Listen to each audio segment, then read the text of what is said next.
à ń ṣe àjọ̀dún pàtàkì ọjọ́ ìṣẹ̀ṣe.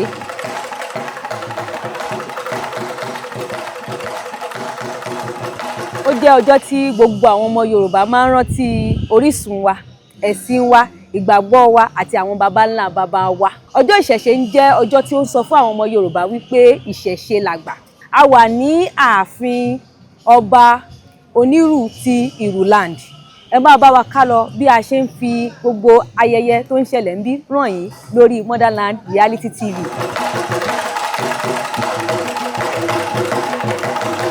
Isẹṣe is just a word in Yoruba which means tradition.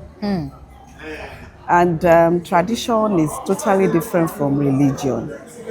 And we will not say because we are Muslims, we are Christians, we should not also do Isẹṣe.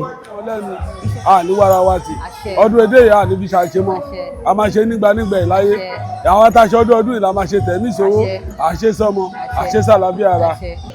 Èyí ni Ìṣẹ̀ṣe Day tó jẹ́ ìjọ pàtàkì tí à ń láti bọ gbogbo ọwọ́ òòṣà pátápátá.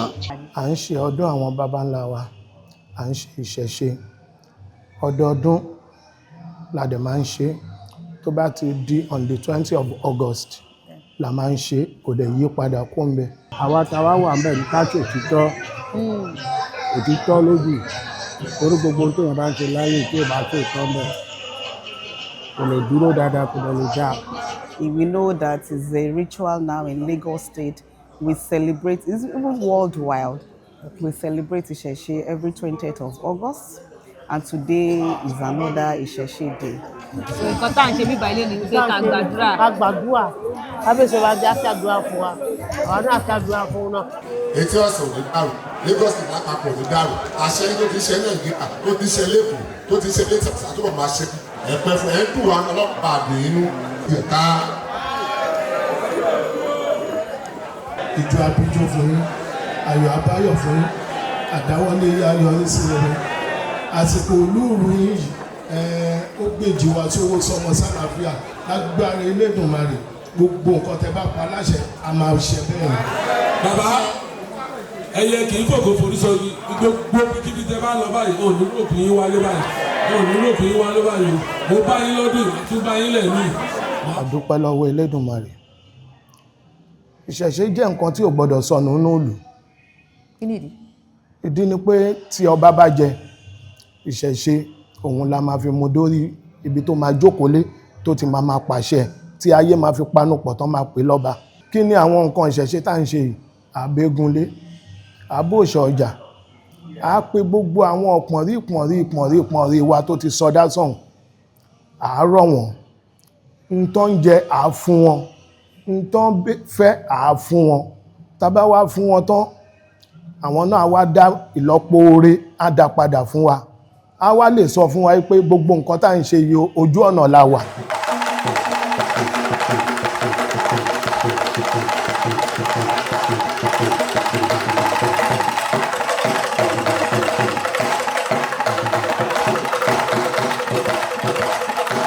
kábíyèsí ẹ̀ṣọ́ kan ní ẹ̀rí kan níbẹ̀ o.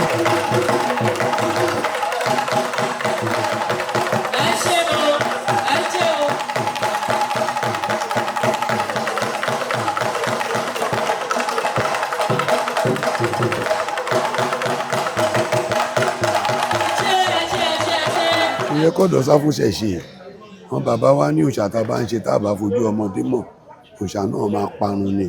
Àwọn nǹkan míì wà tó yẹ pé àbá ń lé lórí àbá ń lé kò ní kéèyàn má ṣe àwọn nǹkan míì tó fẹ́ ṣe. Inú mi dùn lénìí láti ní kékeré gbogbo àwọn ẹ́sìkò etí ọ̀sà ọwọ́ àwúre fún ilé ni ilé ló máa mọ́ yé kò ní mọ́ yín. Àwọn nǹkan tẹ rán wa tá à ń ṣe ní adred etí ọ̀sà ààrẹ rẹ̀ ń rìn bàbá lágbára Elédùmarè pẹ̀lú ògbó Olódùmarè tọ́lọ̀ ń fún yín ẹ̀ ní fòkùnrin olùgbà ẹ̀ lè ní ṣe sáàbọ̀ ọjọ́. Kábíyèsí ọba. Ìlú wo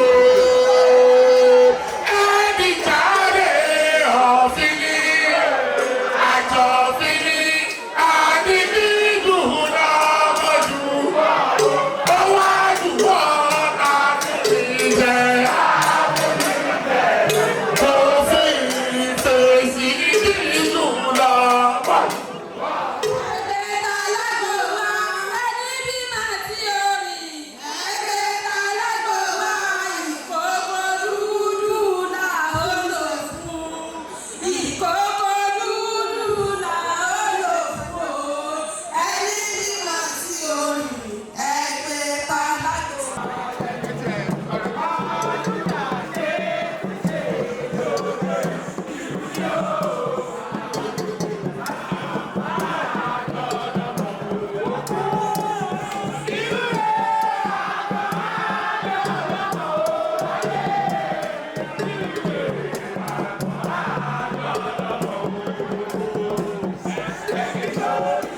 We have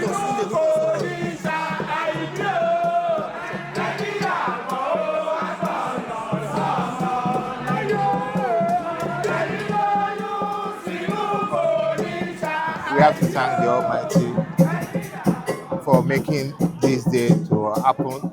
For us to also witness this day is very commendable, and we must thank the Lagos State government, heavily led by the Governor Babajide Olusola, who graciously declared today public holiday. This is the second year running that we are enjoying the public holiday declared by the Lagos State government, and it's very commendable.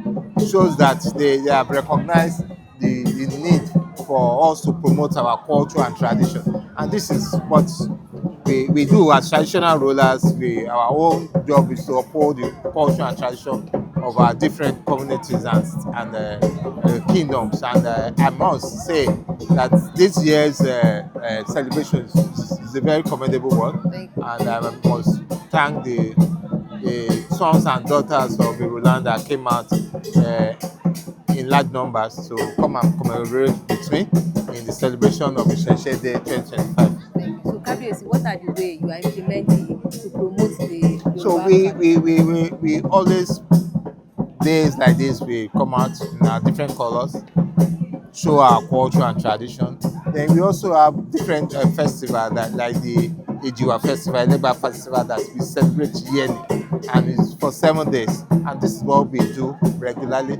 We also do Olokun Festival. We do this to appease the gods. We appease the gods, our ancestors, for us to continue to have peace and security in our different communities. And we must thank the Almighty for making this to be successful. And I mean, you witnessed what happened there today, and they have been going around. The host kingdom is Shangotedo for Etiosa. So all the different groups, cultural groups, they visit all the kings within Etiosa, which they just left Iruland. From here, I think they are going to Ogombo. From Ogombo, they will go to the host kingdom, which is Shangotedo. So it's commendable, and I must commend you too for promoting our art and culture and continuing to do the best you can, so people to really know our culture, for them to know where you go to other climes, you see them promote their culture. Exactly. You know, so, and I like what you are doing. Well done.